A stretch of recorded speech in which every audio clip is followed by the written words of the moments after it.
ಅವ್ರದ್ದು ಏನೋ ಒಂದು ಇಮ್ಯಾಜಿನ್ ಮಾಡ್ಕೊಂಡಿರ್ತಾರಲ್ಲ ಅದ್ರ ಪ್ರಕಾರನೇ ಮಾಡಿದ್ದಾರೆ.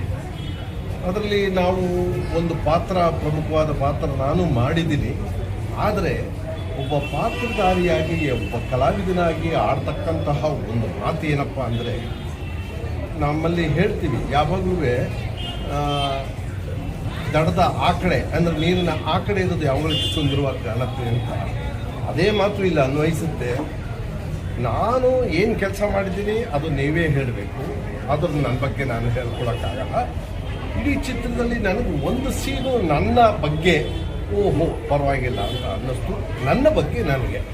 ಆದರೆ ಈ ಒಂಥರ ಹೊಟ್ಟೆ ಗೀಚು ಹೊಟ್ಟೆ ಉರಿ ಅಂತಾರಲ್ಲ, ಹಾಗೆ ನಮ್ಮ ಹನುಮಂತೇಗೌಡರು ಮಾಡಿರೋದು ಪಂಡಿತ್ ಅವರು ಒಂದು 2-3 ಸೀನು ನನಗೆ ಬಹಳ ಮನಮುಡ್ತು. ಅದು ಲಾಸ್ಟಲ್ಲಿ ಅವರು ಆ ಒಂದು ಟ್ವಿಸ್ಟ್ ಕೊಟ್ಟಿದ್ದಾರೆ.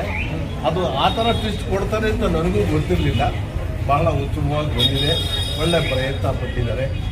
ದೇವರವ್ರಿಗೆ ಅದೃಷ್ಟ ಅನ್ನೋದು ಕೊಟ್ಟು ಆಶೀರ್ವಾದನೂ ಮಾಡಿ ಮುಂದೆ ಯಶಸ್ವಿ ಡೈರೆಕ್ಟರ್ ಆಗಲಿ ಅಂತ ಆಶಿಸ್ತೀನಿ. ಎಲ್ಲರೂ